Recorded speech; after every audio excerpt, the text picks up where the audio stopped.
Salut tout le monde, j'espère que vous allez bien. On se retrouve aujourd'hui pour analyser le Bitcoin et l'Ethereum. Je vais aussi vous montrer le Jupiter qui est à plus 16%, puis on a également le RAR que je vous avais call dans les derniers jours, qu'on est quasiment sur un plus 50% depuis notre entrée. Bon, c'est sûr que toutes les cryptos montent, là, donc c'est pas nécessairement compliqué de faire des gains en ce moment. Mais ça reste que c'est quand même le fun d'avoir un petit peu de performance dans les derniers jours là, avec des tokens qui vont clairement surperformer la majorité du top 100, comme que je vous disais avec le RAR et le JUP. On a également le FTM aujourd'hui à plus 10%. J'ai pas encore regardé, mais on devrait être très proche de venir chercher faire le gap weekly, donc ça va être assez intéressant de regarder également cette altcoin. Donc juste avant, je voulais quand même vous montrer sur Twitter, en gros, on peut voir que on a eu un dip juste là qui était le 12 mars. On peut voir qu'on s'est bien fait racheter, puis je voulais juste vous montrer que en gros la structure pour le moment, puis c'est encore le cas, on est environ sur ces niveaux-là là, aujourd'hui. Ça reste très très haussier pour le moment, puis on fait clairement des bas qui sont toujours plus hauts, puis des hauts qui sont toujours plus hauts. Donc pour le moment, tout reste correct. On est vraiment en tendance haussière. Donc, je pense que c'est vraiment un des tweets qui est le plus important, c'est simplement de dire, OK, on est en tendance haussière, donc on va simplement tenter des longues. On peut voir ici qu'on était revenu dans la zone de rechargement de longues. On est revenu dans la zone de la petite zone d'order block qu'on avait juste là. Donc, on avait un très très beau long à prendre juste ici avec un stop loss en dessous, juste là. Puis, si jamais on vient clôturer en H1 ou H4 en dessous des 67 000, c'est là que ça va être un petit peu plus délicat, puis que peut-être que là, on va avoir une correction plus conséquente, mais jusque-là, pour moi, ça semble très bullish sur le Bitcoin. Je voulais également vous montrer les fundings qui sont quand même bien redescendus. On est rendu au 0,02, donc c'est pas si mal. C'est vrai que ça reste élevé, mais pour les conditions de marché avec beaucoup d'achats en spot, c'est quand même pas si mal. Puis vous allez voir également avec l'order flow qu'on a quand même pas mal de shorts en ce moment qui rentrent dans le marché. Donc ça se pourrait qu'on ait une deuxième jambe haussière sur Bitcoin, puis qu'on vienne chercher par exemple les 75 000, les 80 000 dollars. Ça ne m'étonnerait pas du tout avec l'order flow et le graphique en ce moment qui est très très bullish. Donc justement, on peut regarder le graphique du Bitcoin en 4 heures. On peut voir que pour le moment, la tendance reste toujours très très haussière. On peut voir ici que pour moi, ça serait vraiment une clôture en dessous de ce lot-là. Ce serait un changement de structure de haussier à baissier. Il y en a qui pourraient dire en dessous de ce lot-là, mais ça se peut également qu'on pourrait faire quelque chose comme ça ici avant de repartir, dans le pire des cas. Mais pour moi, ici, ça semble très très bullish. Puis d'après moi, on va continuer notre tendance qui est très très haussière en ce moment. Si on va en 1 heure, on peut voir qu'aujourd'hui, on a eu un petit dip justement juste ici. Puis on peut voir qu'on est revenu dans la zone d'order block qu'on avait juste là. Donc, pour moi, ça semble très très haussier. En plus, on vient faire un nouveau plus haut avec cette clôture-là. Donc, on est sur un cost. Après ça, qu'est-ce qu'on peut faire? On peut prendre les Fibos je pense que je vais prendre ce plus bas-là jusqu'à ce plus haut-là. On peut voir qu'on est revenu dans la zone de rechargement de longue. Pourquoi que j'ai pris ce plus bas-là? C'est parce qu'ici, on a une mèche de liquidation. On est venu chercher pas mal plus bas. On est venu chercher la zone de rechargement de longue. Donc, pour moi, ici, ça fait pas mal plus d'allure de prendre la mèche qui est juste après parce que cette mèche-là a été manipulée. Mais par exemple, si jamais on prend les Fibos au complet, on peut voir qu'on est quand même revenu sur les 0,38,2. Donc on est quand même revenu sur des niveaux aujourd'hui qui étaient quand même clés et on a bien tenu avec pas mal de rachats. Pour moi ici, ça semble très bullish, on pourrait très bien venir faire un nouveau plus haut. J'ai pas encore de setup de long, mais clairement aujourd'hui, si j'aurais été devant les écrans, j'aurais pu clairement prendre un long ici là, avec une entrée en dessous des 0,618, un stop loss en dessous de cette mèche-là, puis un target un nouveau plus haut, même un petit peu plus haut. On pourrait par exemple avoir un trade à 2 heures ici. Ça aurait été un très très beau trade à prendre, puis je pense qu'il aurait été très pertinent. Sinon, si on dézoome un petit peu, on peut voir qu'on est vraiment. C'est assez dur de dire jusqu'où qu'on va aller. Mais on peut voir que la tendance pour le moment, ça semble assez bon dans le sens que on fait clairement. On monte tranquillement, mais on n'est pas nécessairement vertical comme dans cette période-là. Donc pour moi, il y a vraiment deux solutions ici. C'est soit qu'on monte tranquillement ici, puis qu'on accumule de la liquidité en dessous de ce lot-là, donc par exemple ici, puis qu'après ça, on vienne les chercher, puis on vienne faire une correction plus conséquente avant de repartir. Ou la deuxième option, que je pense qu'avec l'order flow est beaucoup plus probable, c'est que par exemple, on vient monter tranquillement ici. Donc on vient faire un sort de petit canal ici, puis après ça, boum, on le pète à la hausse, puis on vient chercher vraiment pas mal plus haut. Si c'est le cas, clairement ici, ça pourrait nous amener aux 80 000 assez facilement là, sur le Bitcoin si jamais on continue de tendance qui est haussière. On peut voir par exemple qu'on avait eu l'exemple juste ici, que en gros, qu'est-ce qu'on faisait, c'est qu'on montait tranquillement. On peut voir juste là qu'on montait tranquillement. On venait faire des mèches de liquidation, mais c'était racheté à toutes les fois, puis on faisait tout le temps des lots qui étaient toujours plus hauts que les précédents. Puis après ça, on peut voir que d'un coup, boum, on est parti, puis on a fait. Si par exemple, on prend la course qu'on a eu là, on a fait genre 15% ou même un petit peu plus que ça en très très peu de temps. Donc, ça se pourrait qu'on soit sur le même scénario, puis qu'en ce moment, on fait juste consolider ici tranquillement, donc une accumulation qui est un peu plus verticale. Donc, par exemple, quelque chose comme ça ici, puis qu'après ça, on vient le casser à la hausse, puis qu'on vient de chercher, comme que je vous disais, les 80 000 ça ne m'étonnerait pas du tout. Également, si on va en 4 heures, on peut voir que, en gros, si on prend la trendline qu'on a juste là, puis qu'on la relie à ce high-là, on peut voir que en gros, on est passé au-dessus. Après ça, on est passé en dessous, puis on a bien réintégré. Donc pour moi, ça semble très très bullish. Parce que en gros, souvent, ce genre de trend-là, ça vient, par exemple, faire un petit top à court terme, on redescend pour après ça repartir. Puis on peut voir qu'on s'est fait directement racheter, puis on a réintégré ce trend-là. Donc ça semble assez bullish sur le Bitcoin. Puis ben, je pense bien qu'on pourrait aller chercher des nouveaux plus hauts. Sinon, ben, pour ce qui est de l'Ethereum, on peut voir ici qu'on est revenu en gros chercher la liquidité en dessous de ce lot-là. Puis ben, pour l'instant, comme que sur le Bitcoin, ça semble assez bullish. On peut voir qu'on fait des highs qui sont toujours plus hauts. C'est sûr que ici, par exemple, il faut faire attention. Il ne faudrait pas faire un high qui est plus bas, puis qu'après ça, on vient faire un low, juste là, par exemple, quelque chose comme ça, qui serait plus bas que l'ancien low. Là, ça serait en gros une tendance baissière qu'on commencerait, donc on partirait de haussier. Donc en gros, si on dézoome un peu sur Ethereum, on est clairement haussier, juste là. Mais là, après ça, ici, si jamais on viendrait faire un nouveau plus bas, ben là, on serait baissier, puis en gros, on aurait notre changement de structure, donc on passerait de haussier à baissier. Ça se pourrait très bien qu'on ait ça, mais pour l'instant, c'est pas vraiment le cas. On est plutôt bullish sur l'Ethereum. On a également l'Ethereum Bitcoin, que pour moi, je pense qu'il est littéralement dans sa zone de bottom très très long terme, puis que je pense qu'ici, on est vraiment sur justement une zone de bottom très très long terme. Parce que en gros, si on dézoome un peu, puis que par exemple, on dézoome un peu, puis qu'on va voir dans le passé qu'est-ce qui est arrivé, on peut voir ici qu'on est venu chercher la liquidité en dessous de ce lot-là, qu'on est vraiment sur un très très gros range. Puis que qu'est-ce qui est très très bullish, c'est dans le fond, c'est que vu que le Bitcoin est bien monté, après ça, la liquidité va logiquement passer du Bitcoin à l'Ethereum. Donc pour moi, l'Ethereum n'a même pas encore vraiment pump, il a juste suivi le Bitcoin. Mais quand que l'Ethereum va réellement pump, là, ça va être assez impressionnant. Puis là, on pourra avoir des targets qui seraient très très hautes pour l'Ethereum. Sincèrement, je pense que targeter les 10 000 sur l'Ethereum, c'est amplement faisable parce que, de 1, il va surperformer le Bitcoin en regardant le graphique Ethereum Bitcoin parce qu'on est dans le bas du range.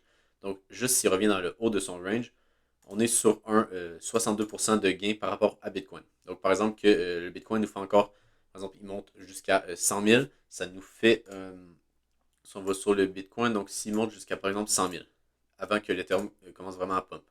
Bon, s'il monte jusqu'à 100 000, ça nous fait un 40%. Mais imaginez l'Ethereum qui fait encore plus que ça, donc qui fait 60% de. Donc, si on va sur le graphique Ethereum Bitcoin, qui nous fait à peu près 60% de plus de hausse que déjà que le Bitcoin, il va nous faire un genre 40%. Donc, ça va être assez impressionnant. Puis pour moi, ça pourrait très bien. On pourrait très bien aller jusqu'au 10 000 puis on est déjà au 4 000 donc ça ne m'étonnerait pas du tout. Puis après ça, si on zoome en plus petit time frame, en gros, qu'est-ce qu'on peut voir? Ben, en gros, je vais juste vous montrer avant weekly qu'on est sur, bon là c'est pas très clair, mais en gros on est sur la zone d'order block weekly. On travaille cette zone-là. Mais pour moi, c'est assez bullish. Puis en gros, si on va en 4 heures, on peut voir que ça, c'est notre zone d'order block weekly. On peut voir qu'on est venu faire un pullback dedans. Donc, premièrement, ici, on a fait changement de structure. On est passé de baissier à haussier. Pullback dedans. On vient faire une autre changement de structure juste là. Donc, dans ce mouvement-là ici, on est passé haussier. Donc là, après ça, on peut voir qu'on fait un deuxième pullback. Puis qu'est-ce qu'on peut faire? On voit également, on vient faire un autre changement de structure. Donc, on passe, ici, en gros, on passe de baissier. Ici, on passe haussier long terme. Après ça, ici, on passe haussier moyen terme. Puis ici, on passe haussier court terme. Donc, toutes les time frames sont haussières. Fait que pour moi, ça m'étonnerait qu'on vienne faire un nouveau plus bas sur l'Ethereum. Si jamais c'est le cas, mais ça l'invaliderait un petit peu. Puis là, peut-être que finalement, l'Ethereum est moins fort que ce que je pensais. Puis on pourrait venir chercher les lots qu'on a accumulés juste là. Mais sinon, pour l'instant, sincèrement, ça semble assez bon. Puis on pourrait clairement ici avoir un bottom le long terme. Puis qu'en gros, on ne revienne plus jamais en dessous sur ces niveaux-là. Puis qu'en gros, ça soit le dernier moment que le Bitcoin performe très très bien. Puis qu'après ça, ce soit l'Ethereum qui prend un petit peu d'avance. Puis qui commence à bien performer. Puis qui vienne par exemple chercher son ATH. Ça ne m'étonnerait pas du tout.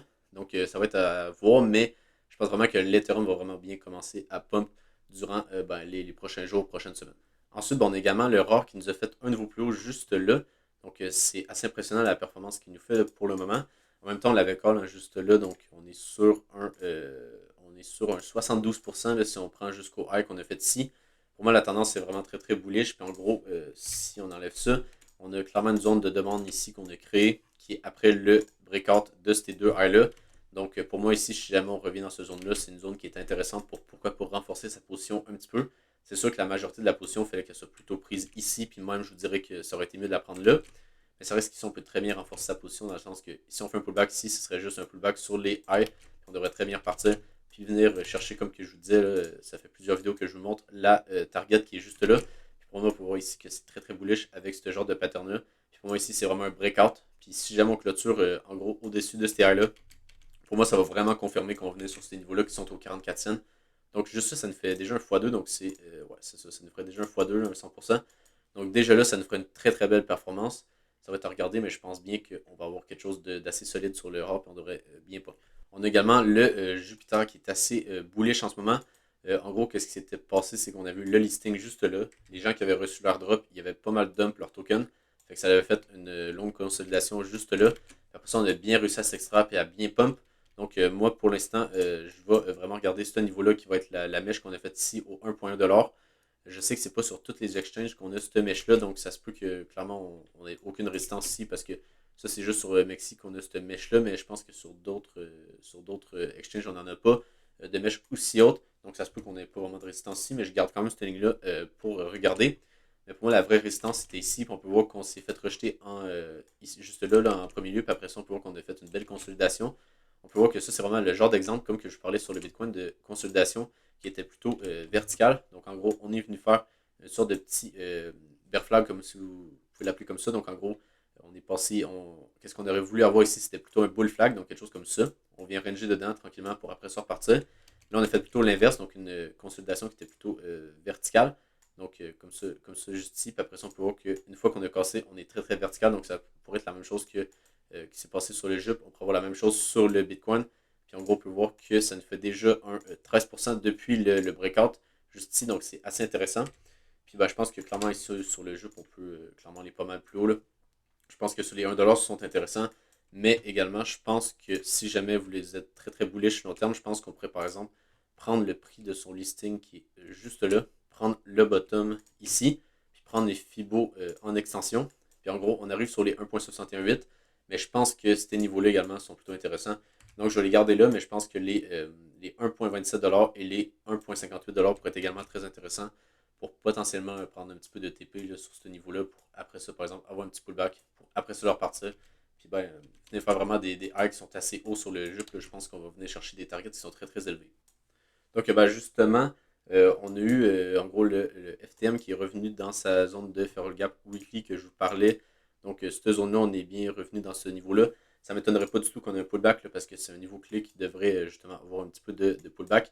Si on enlève ça ici, on peut voir également qu'on est revenu sur le retest de cette zone-là. On est revenu chercher la dernière zone de Feral Gap juste ici en 1 heure. Donc on a bien tenu ce niveau-là. Puis pour l'instant, ça semble assez bullish sur le FTM. Mais comme que je vous disais, on est dans une zone de Feral Gap Wiki, donc il faut quand même faire attention. Mais ça reste qu'on est venu faire un niveau plus haut juste là. Donc qu'est-ce qui serait intéressant? Ce serait en gros d'attendre un pullback. Donc qu'est-ce qu'on peut faire? C'est en gros enlever le Fibo qu'on a là. Puis en gros le remplacer par un Fibo qui fait comme ça ici. Puis le mettre comme ça. On peut voir que les 0,382 se situent au 0,83$.